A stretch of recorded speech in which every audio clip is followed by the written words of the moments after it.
Hello, this is Patrice, and for the next hour, I'll be reading from the June 30th issue of the front section of the New York Times on the Niagara Frontier Radio Reading Service. Supreme Court upholds birthright citizenship. The justices blocked President Trump's executive order that banned birthright citizenship for the children of undocumented immigrants and some temporary foreign visitors. Here's the latest. This is by Abby Van Sickle. The Supreme Court on Tuesday struck down President Trump's executive order limiting birthright citizenship, reaffirming the long held principle that the Constitution guarantees that nearly all children born on U.S. soil are citizens.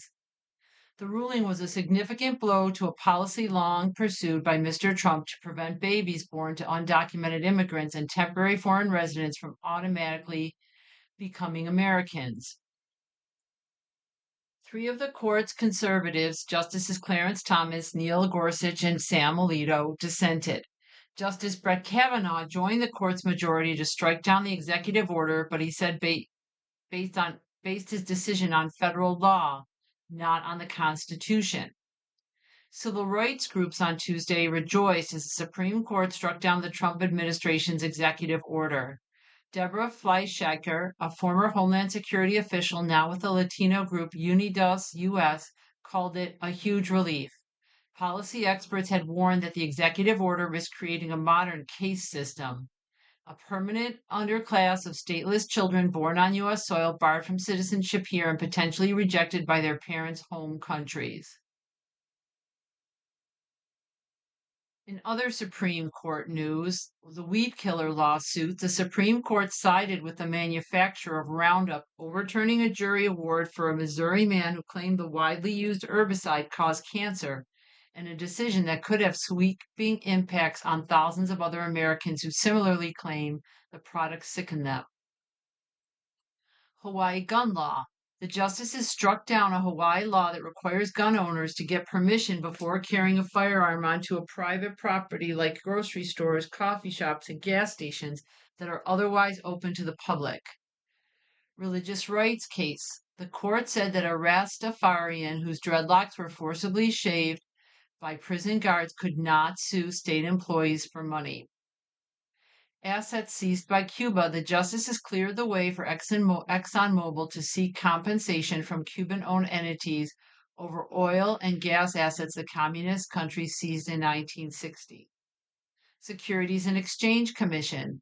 The court ruled that the SEC can recover money that companies and individuals gained illegally, even if the agency is unable to prove that investors suffered a financial loss. More Supreme Court news. Apparently, it's, I think, the last day before they take a break. So that's why so many articles about the Supreme Court. This next one, Supreme Court allows states to bar transgender athletes from girls' sports. The court's decision involving laws from West Virginia and Idaho has implications for 25 other states with similar restrictions on transgender female athletes joining women's sports teams. This is by Anne E. Marimo. Here's the latest. The Supreme Court on Tuesday upheld two state laws barring the participation of transgender female athletes from girls and women's sports teams. The court's ruling deals with laws from West Virginia and Idaho, but has implications for the 25 other states with similar restrictions and for athletes who compete in school and collegiate sports nationwide. The Trump administration, which backed the bans, has targeted the participation of transgender athletes in sports amid a national pushback against expanding rights for transgender people. President Trump directed federal agencies last year to withdraw funding from schools that allow transgender athletes in girls and women's sports. Justice Sonia Sotomayor, writing for the three Democratic appointees, issues a partial dissent. She agrees with the majority that state bans on transgender athletes do not violate Title IX, which prohibits sex-based discrimination in schools, but she says that Becky Pepper Jackson should have been allowed to pursue her constitutional challenge to the ban under equal protection principles in light of her particular circumstances. A pressing question now is how sports officials will determine if competitors are girls and women as defined by the opinion. While gender verification testing, a long verified and intrusive practice, has resumed at the Olympic level, how will grade schools, middle schools, and high schools conduct those tests? And will everyone be tested or just the athletes who draw suspicion? Supreme Court lifts spending limits on political parties and candidates. Republicans had asked the court to strike down restrictions on how much political parties can spend in coordination with candidates. This article is by Abby Van Sickle and Adam Liptak. The Supreme Court lifted limits on Tuesday on how much political parties can spend on advertising and other expenses in coordination with candidates. The 6-3 decision, divided along ideological lines, is a major victory for Republicans and could undercut one of the Democrats' financial advantages going into the midterms. The question before the justices was whether current federal limits on such spending, called coordinated party expenditures, violate the First Amendment.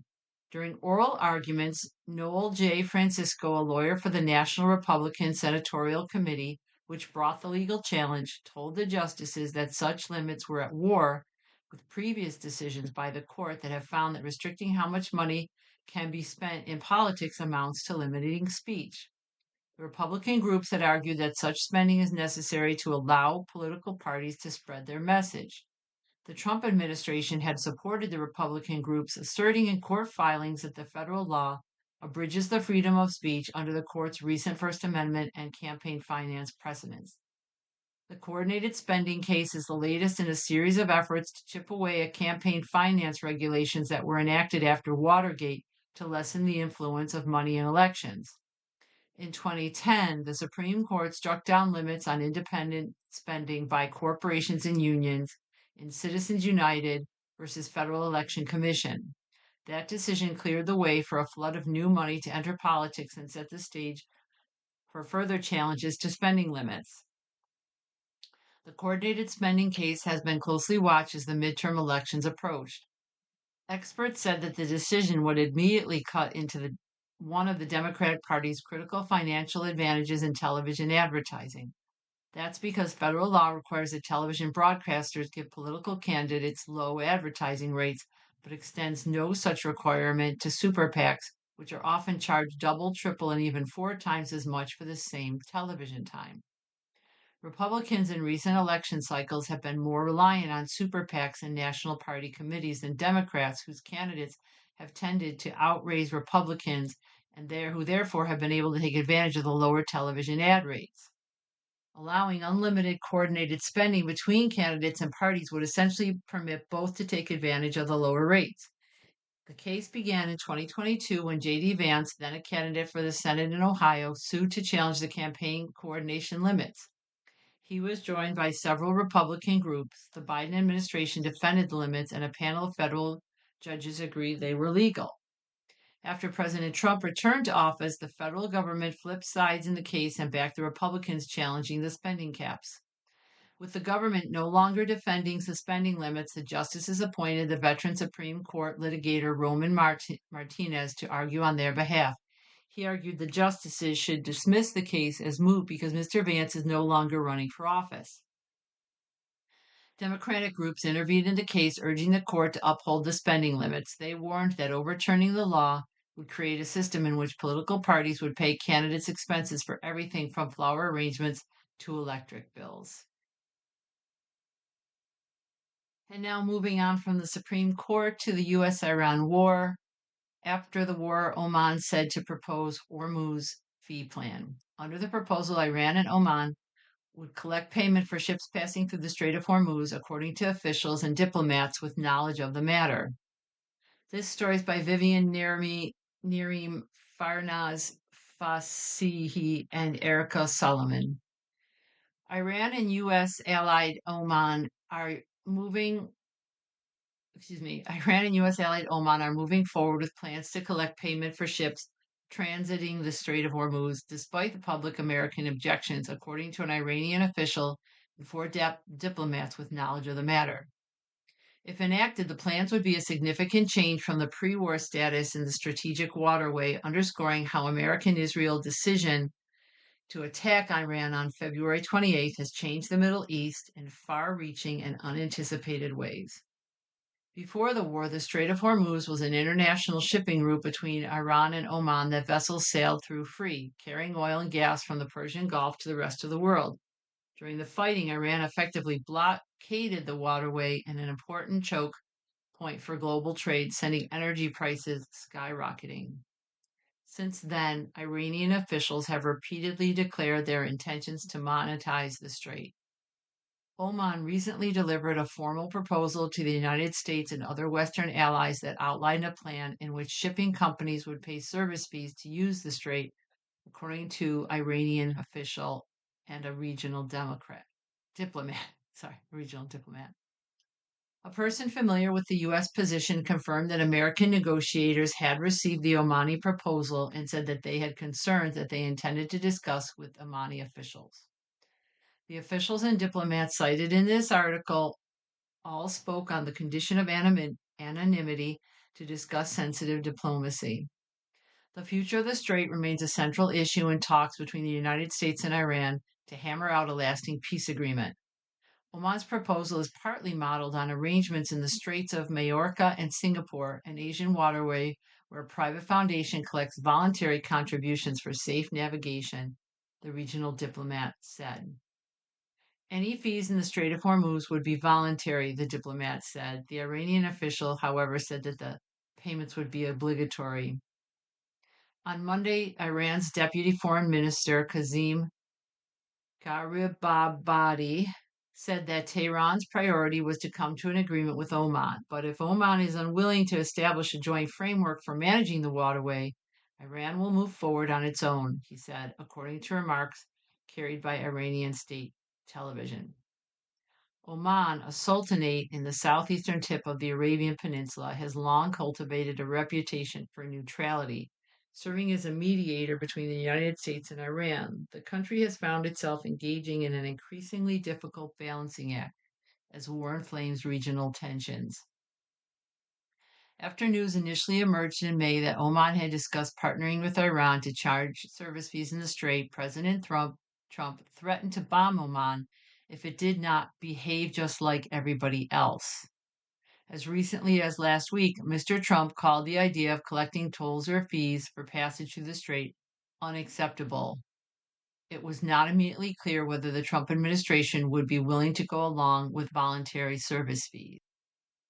Since this is a really long article, I'm going to skip to the concluding paragraphs. Arsenio Dominguez, Secretary General of the International Maritime Organization, which regulates global shipping, has said that tolls or any system that interferes with the principle of freedom of navigation through international waterways would not be in accordance with international law. But on Monday, in an interview, he said a voluntary fund for the Strait of Hormuz could be feasible. He has had conversations with Omani officials about management of the strait, including discussions about the arrangement in the Straits of Majorca and Singapore, he said. It's learning from something that already exists that is being tested, he noted. The goal is to find practical solutions to the crisis brought on by the war, he said, adding that he planned to discuss different options with the organization's member states to see what is viable. The Omani proposal is likely to be contentious among other Gulf Arab countries which rely on the Strait of Hormuz to export oil and gas.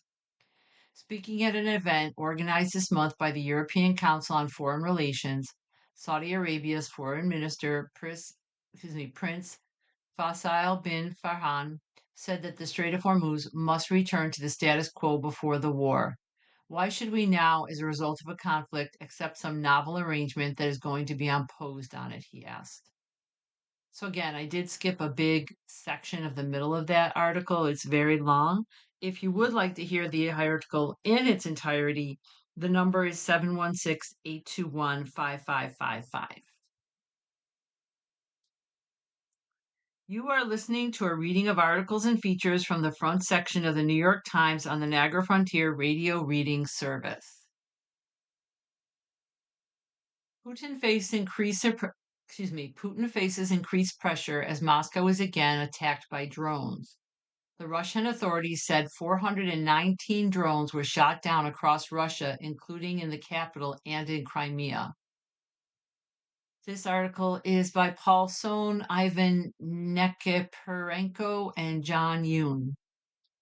President Vladimir V. Putin of Russia faced a fresh round of pressure on Tuesday as Ukraine launched another attack on the Russian capital, continued to disrupt Russian fuel supplies, and pressed its campaign to cut off Crimea, the peninsula Moscow annexed from Ukraine in 2014. Moscow's mayor, Sergei Sobyanin, reported several waves of drones starting Monday night, less than 2 weeks after Ukraine launched the biggest drone assault on the Russian capital since the start of the war. The mayor said on Telegram that Russian air defenses had shot down more than 60 drones on approach to Moscow and that emergency services were working at crash sites. He did not mention any injuries. The governor of the Moscow region said the attack had killed a 6-month-old child in a town about 60 miles south of the capital. Overall, including those in Moscow and Crimea, 419 drones were shot down, the Russian Defense Ministry said in a statement. Ukrainian authorities made no immediate public comment. With drones saturating the front lines, Russia has struggled to make progress on the battlefield in eastern Ukraine, where the Kremlin aims to take the rest of the Donetsk region. After a difficult May, Russian forces have begun inching forward again, and they increasingly bomb the remaining Ukrainian strongholds in the region. Ukraine, however, has subjected Russia to increasingly large drone attacks, eroding Mr. Putin's ability to isolate Russian society from the war. Russia has been launching such large-scale barrages against Ukraine for some time, but advances in Ukraine's drone production and technology have now allowed Kyiv to send bigger swarms of drones in the other direction. President Volodymyr Zelensky of Ukraine has called the strike campaign long-range sanctions and has described its goal as pressuring Mr. Putin to end the war. Mr. Putin has dug in, noting in comments last Sunday that Ukraine's actions would not deter Russia from its goal of conquering territory in eastern Ukraine. In an interview with a Russian state-run broadcaster, he struck a note of defiance, saying he would pursue the final liberation of Donbass and Novorossiya. The term Novorossiya was revived by the Kremlin in 2014 to promote territorial claims over eastern and southern Ukraine. He said the attacks on Russian infrastructure causing fuel shortages were creating problems. We are currently seeing certain shortages, although they are not critical, Mr. Putin said in an interview. He added that while the Ukrainian attacks were painful, Russian strikes against Ukraine inflicted more damage. Our retaliatory strikes deep inside Ukrainian territory are far more powerful, more effective, and frankly more destructive, resulting in genuinely serious consequences, Mr. Putin said. The June 18 drone attack by Ukraine injured at least 17 people in the Moscow region. It targeted a major oil refinery and forced the city's 4 airports to close temporarily. The Russian Defense Ministry later said that it had downed almost 1,000 drones across the country during the attack. Mr. Zelensky said the attack was a response to a strike on a religious complex in Kyiv. Russia claimed that the complex had been hit by an errant Ukrainian interceptor missile. Tuesday's assault on Moscow came amid a Ukrainian campaign to target Russian refineries and fuel facilities that has led to shortages of gasoline and lines at gas stations across Russia. After the attacks, Russia's federal aviation watchdog briefly issued emergency restrictions at major airports serving Moscow, citing flight safety reasons, now a regular occurrence in the Russian capital. The agency, Rosaviatsia, said on Telegram that 3 out of 4 international airports serving Moscow had to briefly suspend operations overnight. The 6-month-old child who died in Tuesday's attack was in a home in Yegoryevsk, a town southeast of Moscow that caught fire after a drone fell on it, the regional governor, Andrei Vorobyov, said in a statement. Researchers extricated residents from the house, he said, but the child died on the way to the hospital. Civilians are suffering and children are dying. This is a result of the actions of the Kyiv regime, the Kremlin spokesman Dmitry S. Peskov said in a statement to journalists after the attack. In Ukraine, Mr. Zelensky said in an overnight address on Monday before the strike on Moscow that Ukraine's drone attacks were bringing the reality of war back to Russia. Mr. Zelensky noted lines of cars at gas stations as attacks on Russian refineries, pumping stations, and export ports whittled away the oil industry. We are ensuring the results Ukraine needs so that the aggressor state cannot keep the war somewhere over there, Mr. Zelensky said. The United Nations Human Rights Monitoring Mission in Ukraine reported on Monday that Russia's military had killed 1,272 civilians and wounded another 6,871 in government controlled areas of Ukraine over the 6-month period ending on May 31st. Switching to some lighter news, The Pursuit of Hungriness 250 Years of American Food Innovation by Kim Severson. America's food history is short compared with the ancient cuisines of the world. Some of its greatest hits were imported, and not everyone loves its outsized influence on the rest of the globe. But one thing is clear 250 years of eating, cooking, and innovating have produced a distinct and abundant culinary culture. With help from several food historians and writers, we've developed a decade by decade tour of the most important dishes, books, movements, and inventions that have shaped the national diet. Like anyone who declares they found the best burger or the perfect restaurant, we are prepared to fight over our selections. See you in the comments section. At the end of the article, you can cast your vote on the next big innovation. In the 1770s, the Johnny cake. Hunger is an unexpected enemy during the Revolutionary War when more than twice as many soldiers die of malnourishment than fall in combat. But the troops persevere with the help of a simple Native American recipe of corn and water cooked over a fire. It's one of several indigenous practices adopted by early settlers, like smoking food, using fish as fertilizer, and growing the three sisters, corn, beans, and squash, together. 1780s mac and cheese. When Thomas Jefferson travels to Paris in 1784, he brings along James Hemings, an enslaved man who has worked at Monticello since childhood. Hemings studies French cooking, and when they return, he cooks at formal events hosted by Jefferson. One dish he serves is macaroni pie, an early version of macaroni and cheese made with noodles, boiled in milk, layered with cheese, and baked in a Dutch oven. Like Hercules Posey, another enslaved chef who cooked at the highest levels of society, Hemings, who becomes a free man in 1796, helps a young nation assert its culture, its culinary identity. 1790s, a revolutionary cookbook. Americans are still cooking a lot like bricks when Amelia Simmons publishes American Cookery, the first cookbook written by an American for Americans. It marks a break from the old world expressed through food. Although she includes plenty of British dishes, the book introduces recipes for what will become Thanksgiving staples, pumpkin pie and cranberry sauce, which Simmons pairs with turkey.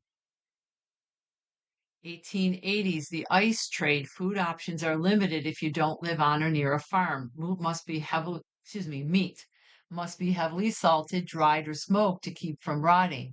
Milk spoils within hours. Fresh produce wilts in transit. Frederick Tudor, who will become known as the Ice King, starts harvesting ice from New England rivers and lakes, packs it tightly in sawdust, and ships it around the globe, revolutionizing food preservation. At first, ice is a luxury item or a necessity in hospitals, but by the late 19th century, homes have ice boxes. The wooden crates lined with zinc or tin are filled by regular ice deliveries. In the 1810s, canned food, another leap for feeding a growing nation. The first American food canning factory opens in New York City using a technique developed in France. It allows food to be harvested in rural areas and transported by boat or rail hundreds of miles away without spoiling, and lays the foundation for the industrial food supply chain. Until the can opener was invented in the 1850s, people used hammers and chisels, axes, or just threw the can in the fire to melt the lead soldering. 1820s, the dawn of fine dining in what is now New York City's financial district. The Swiss Italian brothers Giovanni and Pietro Delmonico opened Delmonico's, a tiny pastry shop that will become the first a la carte restaurant in America. Its printed menus and private tables covered in white linen are a novelty at a time when eating in public is usually done at communal tables in taverns or boarding houses. The restaurant creates a safe space for women to dine without a male escort and raises American cooking to an art form with dishes like Baked Alaska and Delmonico's namesake steak, cut thick, cooked to order, and basted in butter. 1830s, the graham cracker. The Presbyterian minister Sylvester Graham, who preached that the mass-produced food, meat, and alcohol overstimulate the body and lead to corrupting sexual behavior, inspires a recipe for a bland, unsweetened cracker made with his coarsely ground whole wheat flour. He encourages people to bake the crackers at home, and his Grahamite diet becomes such a national fad that commercial bakers start making them. The cracker lays the groundwork for countless lucrative American health food kicks and wellness movements. 1840s, the arrival of Chinese food. At the peak of the California gold rush, Canton opens in San Francisco. It's the first Chinese restaurant in America featuring the diaspora cooking that will evolve into Chinese American cuisine we know today, when Chinese restaurants can be found in nearly 3/4 of the nation's counties. 1850s, the automated harvest. Harvesting wheat by hand requires large crews working for days, but with the widespread use of Cyrus McCormick's mechanical reaper, the task can suddenly be done in hours by fewer hands. Farmers who can plant and harvest more acreage have surplus grain to ship to Europe, creating a global market for wheat. Much of the rest goes to feed workers who migrated from rural areas to work in urban factories. The American food system starts its march towards what will become Big Ag. I'm going to keep going with this article. I know it's a little long, but I hope you're finding it as interesting as I am. In the 1860s, mass immigration, German, Irish, and Chinese immigration peaks, to be followed decades later by a second population shift that will eventually bring another 20 million immigrants from Southern and Eastern Europe, along with their cooking and food traditions. A century later, another immigration shift will introduce food from countries like Mexico, Vietnam, and Korea into the American culinary vernacular. 1870s, the refrigerated rail car. Although grain, live cattle, and other food can be shipped across the country by rail or waterways, anything perishable has limited distribution until the first refrigerated rail car comes along. Packed with ice harvested from frozen lakes, it allows meat packers like Swift and Armour to ship beef nationwide and spawns the modern meat packing industry. 1880s, Coca-Cola. The chemist John Stith Pemberton is happily selling his wine tonic infused with cola nuts and cocoa leaves when his city, Atlanta, votes to ban alcohol. He pivots, removing the wine but leaving in the caffeine and the cocaine, almost all of which is removed by 1903 and completely gone by 1929. Marketed as the ultimate temperance drink, Coca-Cola rides a wave of local anti-alcohol movements in the late 19th century soda fountain craze. The company becomes the model for what MBAs call omnipresent marketing, slapping its distinctive red logo on mirrors, calendars, and other everyday objects. In the 1890s, home economics, the notion that domestic work should be viewed as a profession requiring scientific efficiency, proper nutrition, and structured kitchen design is given a formal name at a conference at Lake Placid, New York. The event is organized by women in academic, science, and the culinary arts who regard the kitchen as the first line of defense against disease and social decay. 1900s, the Pure Food and Drug Act. Inspired by The Jungle, Upton Sinclair's stomach-churning expose of the Chicago meatpacking industry, President Theodore Roosevelt orders his own investigation and pushes through the first major federal laws, including the Federal Meat Inspection Act, that regulate the safety of the nation's food supply. I'll just take a break to remind you that you are listening to a reading of articles and features from the front section of the New York Times on the Niagara Frontier Radio Reading Service. So I'm going to kind of speed through the rest of this article. So in the 1910s, the big thing is Piggly Wiggly, the first grocery store where people can select their own food. In 1920s, we have the introduction of sliced bread. We have a machine that can slice and wrap loaves in seconds. In the 1930s, The Joy of Cooking comes out, this seminal cookbook that forever changes how recipes were written. In the 1940s, Cheetos. To feed millions of troops in the World War II, the military turns to food science, and they orange juice is reduced to concentrate, potatoes are dried, and yeah, and so then there's too much cheese powder, and then we have Cheetos. Go figure. In 1950s, McDonald's. The first McDonald's opens in Chicago. In 1960s, we see the introduction of soul food. Black families have been migrating north, and they bring recipes for things like collard greens, fried chicken, and black-eyed peas. In 1970s, we see the farm to table movement. In the 1980s, Stouffer's introduces lean cuisines. In the 1990s, we see the Food Network emerge. In the 2000s, there's a focus on organic foods. Into 2010s, the delivery app, so things like DoorDash and Grubhub. And then in the 2020s, they've got a few different things. Just halfway through this decade, Americans are being bombarded by scientific and technological advancements that promise to radically change the way we eat. More than 12% of the population suppresses hunger with the jab of a needle, and others are experimenting with food and supplements to maximize health. Algorithms spark viral cooking trends and run the restaurant industry. Robots cook. Scientists can make real dairy and meat from cells, and who knows what impact artificial intelligence will have.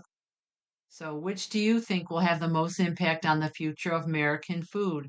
AI's impacts on groceries, recipes, and restaurants, agricultural biotechnology, algorithm driven social media, biohacking and health maxing, or GLP 1s. So I hope you will tolerate me extending on that. On just sounded like an interesting article and a little break from some of the less happy news. Moving on to politics, the tied Senate race gives Democrats a shot in deep red Texas, poll finds. James Tallarico, a Democrat state lawmaker, is tied with Ken Paxton, the Republican state attorney general, according to a New York Times Siena poll. This article is by Shane Goldmacher, Ruth Igelnick, and Camille Baker. The Democratic Party had a serious chance to win a Senate seat, has a serious chance to win a Senate seat in Texas for the first time in a generation, as James Tallarico, a Democratic state legislator, begins the summer locked in a tied race with Ken Paxton, the Republican state attorney general, weighed down by past scandals, according to a New York Times Siena poll. Frustrations over President Trump's handling of the economy and concerns about Mr. Paxton's character have put the Senate seat in play in one of the nation's Republican strongholds. Mr. Paxton, 63, swept past indictment, impeachment, and allegations of infidelity to thump an incumbent Republican senator who vastly outspent him in primary this year. Now, as he faces Mr. Tallarico, a 37-year-old who is training to be a minister, Mr. Paxton finds himself in a tight race that is marked by striking demographic divides. Overall, Mr. Tallarico and Mr. Paxton each garnered 47% of the vote in the poll. There were several signs of weakness for Mr. Paxton in the poll. A majority of likely Texan voters see Mr. Tallarico as having good character and the right moral values, but not Mr. Paxton. Mr. Paxton, a MAGA firebrand who spearheaded the legal efforts to reject the 2020 presidential election campaign results, who spearheaded the legal efforts to reject the 2020 presidential election results, and celebrated the overturning of Roe v. Wade in 2022 by declaring the date an annual holiday for his office, was also more likely to be viewed as too extreme than Mr. Tallarico. Mr. Paxton has failed to attract some voters who otherwise said they would like to see a Republican-controlled Senate. On the question of which party they prefer to be in power in the Senate, 50% of likely voters in Texas favored Republicans, while 47% favored Democrats. Mr. Tellerico is winning 61% of Hispanic voters less than 2 years after Mr. Trump called that community in Texas in the 2024 election. Still, the poll shows the extent of challenge ahead of Mr. Tallarico. His enormous lead among independent voters, 27 percentage points, was only good enough to force the race into a virtual tie in heavily Republican Texas. While Mr. Tallarico is ahead in Texas's big urban centers, Mr. Paxton is crushing him 2-1 everywhere else. Melissa Daniels, 34, identifies as politically independent and is supporting Mr. Tallarico. I think he's focusing on the common issues that people have, she said. We want to feel safe. We want to be able to afford groceries, and those issues that we care about. Ms. Daniels, an attorney living in Arlington, drew a contrast with Mr. Paxton's priorities. Paxton's focused on, IVF and who's using what bathroom, she said. Just stuff that isn't really affecting day-to-day lives of Americans. The sheer closeness of the race is an ominous sign for Republicans who have not lost a statewide contest in Texas since the 1990s. To win a Senate majority this year, Democrats need to flip 4 Republican-held seats while defending all their vulnerable races. Texas had widely been seen in the second tier of Democratic opportunities, but the state rose after Mr. Paxton won his party's nomination. With Mr. Trump's support, Mr. Paxton outdid Senator John Cornyn in a costly Republican primary, despite repeated warnings from Senate leaders and National Party strategists that his checkered history could endanger the seat for Republicans. Since his last election, Mr. Paxton was impeached as state attorney general by the Republican controlled state legislature and is now in the middle of a messy divorce, which his wife has said she is ending on biblical grounds. Pedro Aybar, a 69-year-old Army veteran and a Christian, said he does not judge Mr. Paxton for his past. I mean, nobody's perfect, said Mr. Aybar, a Republican living in El Paso who plans to vote for Mr. Paxton. Who hasn't done anything in this lifetime?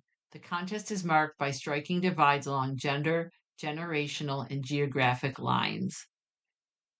Again, due to the length of the article, I'm going to skip and just read some of the concluding paragraphs.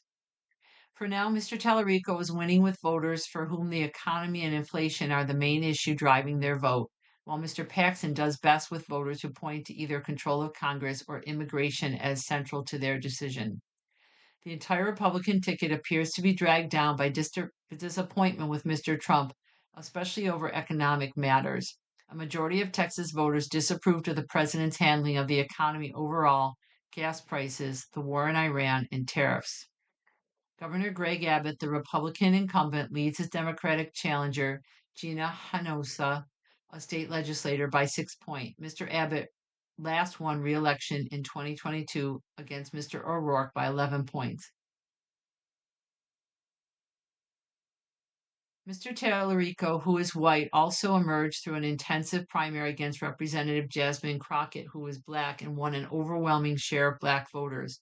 She has endorsed Mr. Tallarico but not campaigned for him and did not appear at the party's recent state convention. Mr. Tallarico was winning 80% of Black voters in the poll, but one warning sign was that 12% of Black voters still had a very unfavorable. Keene set to speak at Capitol after mysterious absence. After months of silence, Representative Tom Keene Jr. was expected to deliver a speech explaining his 116-day absence from Congress. This is by Annie Carney. Representative Tom Keene Jr., the New Jersey Republican who disappeared from Congress and the campaign trail in March with almost no explanation, is set to return to the Capitol on Tuesday and address the mysterious health condition he says has kept him away. Mr. Keene, a 57-year-old seeking a third term in a competitive district, has missed more than 100 votes since he was last seen in public more than 100 days ago. His reemergence will be closely watched after months during which he and his staff refused to disclose anything about where he was or what was keeping him away. Their silence has built Tuesday's return into a major reveal after a prolonged cliffhanger. Even last week, when a reporter for the New York Times found Mr. Keene at his home in Westfield dressed in a suit and tie around 8:45 p.m., he declined to offer any explanation, saying, "I'll talk to you next week." In the absence of official information, his own colleagues have speculated wildly about Mr. Keene's condition, privately raising an array of possibilities for his long and unexplained absence. Could it be rehab for a stroke, heart condition, or addiction issue? Was it a case of plastic surgery gone awry? Might he reappear on Capitol as a woman? His brief appearance at home last week put at least some of that speculation to rest. Mr. Keene has said only that he is dealing with a personal medical issue and until recently offered no timeline on his return, only vague assurances that when he did come back, he would be fully recovered and transparent about what he had been through. Mr. Keene's office also did not provide any details on Monday about his return, though CNN reported that he planned to give a speech on the House floor.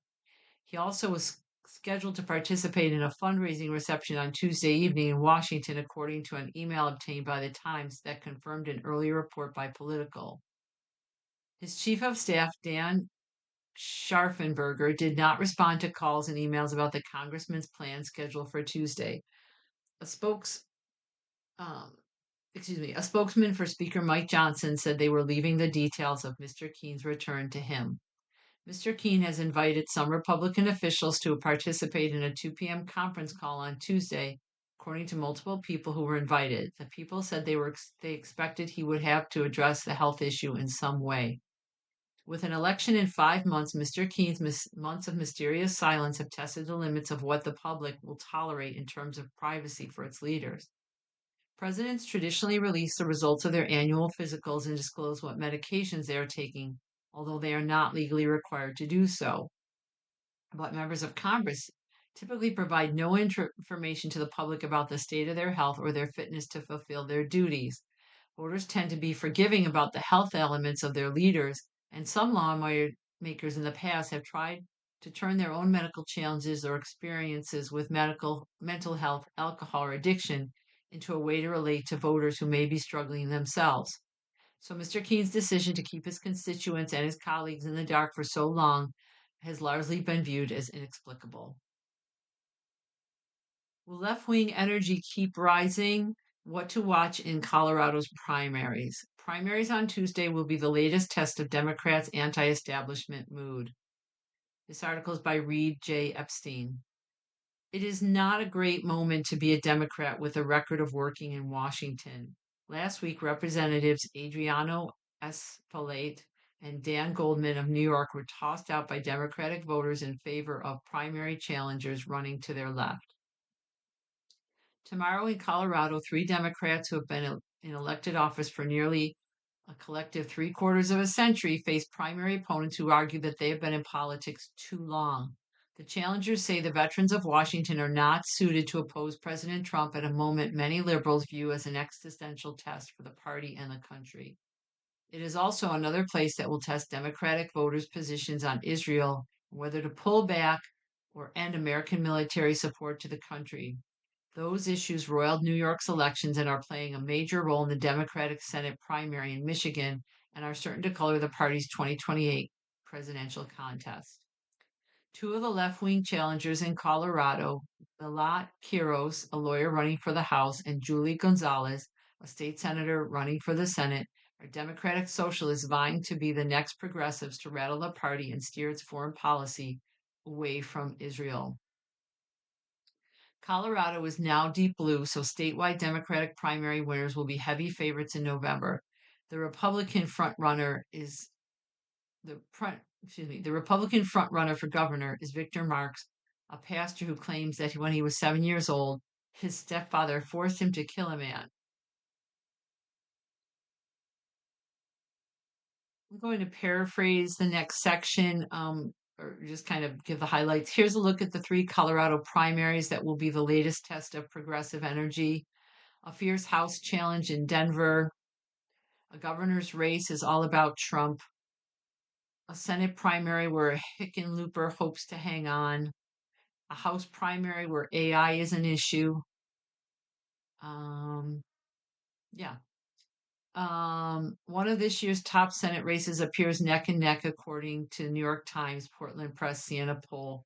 In Maine, the progressive Osterman Graham Plattner is narrowing, leading the Republican incumbent, Senator Susan Collins, among likely voters as the sprint begins. The sprint to fall begins. Sorry, that was a little.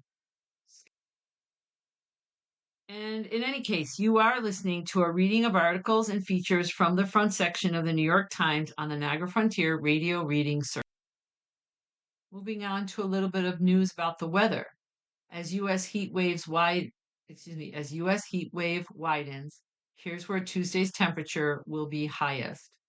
A day-to-day breakdown of where dangerous heat is expected through the 4th of July weekend. This article is by Nazanin Ghaffar, Judson Jones, and Aaron McCann. The heat index at Chicago O'Hare International Airport peaked at 101 degrees Fahrenheit on Monday, and the National Weather Service warned that the thermometer would only creep higher this week as furnace-like temperatures that have gripped much of the central United States spread east. City and county officials across the country have opened cooling centers and urged people to take seriously warnings from meteorologists that tens of millions of people are at risk for what the Weather Service called dangerous high temperatures. Hundreds of daily record temperatures could fall by next week, they said. In Philadelphia, officials shortened the length of a parade scheduled for Friday ahead of Independence Day. In Ohio, Governor Mike DeWine urged people to check on their neighbors. In New York, Mayor Zoran Mondami set in motion what he called an unprecedented historic heat emergency plan. Key things to know about the heat wave. The heat will spread east and linger for days. Forecasters warn many places will experience multiple days of high temperatures with little relief at night. Heat index values, a measure of what the temperature feels like to the human body when humidity is considered with the air temperature, could reach as high as 110 to 115 degrees. While tying a single heat wave to climate change requires analysis, scientists have no doubt that the heat waves around the world are becoming hotter, more frequent, and longer lasting. Heat is the leading cause of weather-related deaths in the United States, and they have some tips that I'll circle back to if I have time. The day-by-day forecast: Tuesday, heat's been building across the plains since Sunday, and on Tuesday it will become more intense, especially around the Great Lakes. It will also begin to spread farther east across Ohio and into western Pennsylvania and New York, and further south into Tennessee and Missouri. More than 100 million people are under an extreme heat warning on Tuesday. This number will grow as the week goes on. Chicago's Office of Emergency Management said it had opened cooling centers in the city and begun sending outreach teams to help people without homes find respite from the heat this week. Overnight temperatures in Chicago area will be in the high 70s through much of the week, said Casey Sullivan, a meteorologist with the Weather Service. Heat indexes in the city could remain in the 90s until midnight or later. These conditions do not really allow for any cooling, Mr. Sullivan said. Wednesday, once again, the places that were already hot will become hotter and higher temperatures will spread farther east. By Wednesday, most of the East Coast will be at some risk of dangerous temperatures, according to the Weather Service, but the most extreme temperatures will remain in the states around the Great Lakes. Most of Wisconsin, Ohio, and Michigan and Illinois will be under the service's most extreme and rare warning level reserved for long-lasting extreme heat that offers little to no relief at night. Washington, D.C. could reach 100 degrees for 4 consecutive days between Wednesday and Saturday, with the potential to tie a record for the city, said Michael Mucilli, a meteorologist with the National Weather Service. In New York, the heat index could climb above 100 degrees on Wednesday, Thursday, and Friday. The city's mayor, Zoran Mamdani, set in motion what he called an unprecedented historic heat emergency plan. Thursday, the worst of the heat forecast to reach much of the East Coast by Thursday. But areas around the Great Lakes are not likely to see a respite. Some 250 million people from Dakotas to Boston and south to Miami live in areas that are expected to experience some level of dangerous heat on Thursday, according to the Weather Service. Cities include Washington, New York, Philadelphia, and Boston, Could see temperatures climb into the low 100s with several daily records under the threat. Forecasters said Philadelphia could also tie its all-time June record of 104 degrees. I'm gonna skip a little bit. Friday looks a lot like Thursday, which means little relief for some places that will have had 4 or more days of extreme temperatures. It may be the hottest day of the week in some areas like New York City. The 4th of July weekend, the heat is likely to peak on the East Coast by Saturday, but high temperatures are still expected to stick around into early next week, really before really subsiding. Uh, I paraphrased some of the end of that article. Again, if you want to hear all of it, 716-821-5555. But I do want to take a moment to read how to stay cool and safe in a heat wave. As temperatures rise, here's guidance on coping with extreme heat. In case this would be helpful for anybody listening. This is by Danny Bloom. Extreme heat is becoming increasingly common across the globe with longer, more frequent heat waves. These rising temperatures can put many at risk for heat related illnesses, including heat stroke and heat exhaustion. Read on for guidance from experts on how to stay cool during this swelter, even without air conditioning. So keeping cool, even if you don't have air conditioning, staying cool and hydrating are often the two most important things you can do to avoid feeling sick and discomfort when it's extremely hot. If you don't have air conditioning, or if your AC has been on nonstop and you still feel hot, here are ways to cool your body and home. Spritz your skin with a mist of cool or room temperature water. Block out the windows in your home, especially those that get afternoon sun, with a blanket or a darker sheet during the day to keep the heat out. If you don't have AC, keep windows open at night and run fans to circulate the air. Wipe your forehead with a cool cloth. Avoid strenuous exercise outdoors if possible. Put ice cubes in your water bottle, especially if you're outdoors. Avoid using your stove or oven, your stove or oven, sorry, if possible. Watch for signs of heat exhaustion. Watch out for symptoms of heat exhaustion, which in adults include heavy sweating, cold, pale, and clammy skin, a fast, weak pulse, nausea or vomiting, muscle cramps, fatigue, dizziness, or headaches and fainting.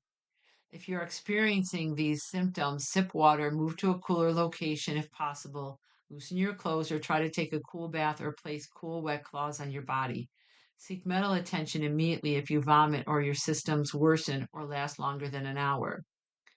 Recognize the signs of heat stroke. The symptoms of heat stroke include a high body temperature, 103 degrees Fahrenheit or higher, hot, red, dry, or damp skin, a fast and strong pulse, a headache, dizziness, nausea, and fainting. A person with heat related illness may start stumbling or appear less coordinated than usual. Ask the person if they have a headache, nausea, or dizziness. Talk to them about a variety of topics to see if they exhibit symptoms of confusion. If someone is experiencing these symptoms, call 911 immediately and try to move the person into the shade or cooler area if available. Use cool cloths or a cool bath to lower their body temperature. If you expect the person is having a problem with the heat, err on the side of caution and get them somewhere cool. Have them drink water, spray their body with cold water, or rub them with ice or a cold cloth. If they don't cool down quickly, seek medical advice. Stay hydrated. There's no one size fits all rule about how much to drink, but everyone should expect to drink more than they normally would when it's very hot outside. Drink even when you're not thirsty. Eat cools to help you cool off. Fruits that have water in them, like watermelon, can help you fend off the heat. Um, Keep kids safe in the heat. Um, yeah, I'm running. Oh, okay, I do have a little more time. I'm sorry. Keep kids safe in the heat. Young children are especially vulnerable to heat related illnesses. Parents and caregivers should monitor their activity during hot weather and plan activities that are less likely to cause them to overheat, like running through sprinklers or playing in the pool. Also, make sure kids are wearing lightweight, light covered clothing, using sunscreen, and hydrating regularly. Keep pets cool. Walk your dog early in the morning. Always carry water in a bowl. If your dog slows down or stops, let them rest and take frequent breaks. If your dog shows signs of overheating, get them into cool water. Keep your pets groomed and yeah, and then protect older people from heat. Dr. Wayne McCormick, a gerontologist at the UW Medicine in Washington, said the key advice for older people is to stay hydrated. If their home isn't cool, try to get them to a public cooling center or an air conditioned space like a mall. Sleep soundly in the heat. Use a breathable cotton sheet. Hydrate before going to bed. If you wake up in the middle of the night, drink water. Sorry, I kind of raced through the end, but I was just trying to get to the important points of that since we are heading into a heat wave. All right, so you have been listening to a reading of articles and features from the June 30th issue of the front section of the New York Times. We read from the front section of the New York Times every Sunday at 1 p.m. Your reader has been Patrice. It's been my pleasure to read to you. I hope you'll forgive my couple of stumbles. And I hope you have a wonderful day and stay cool and stay safe.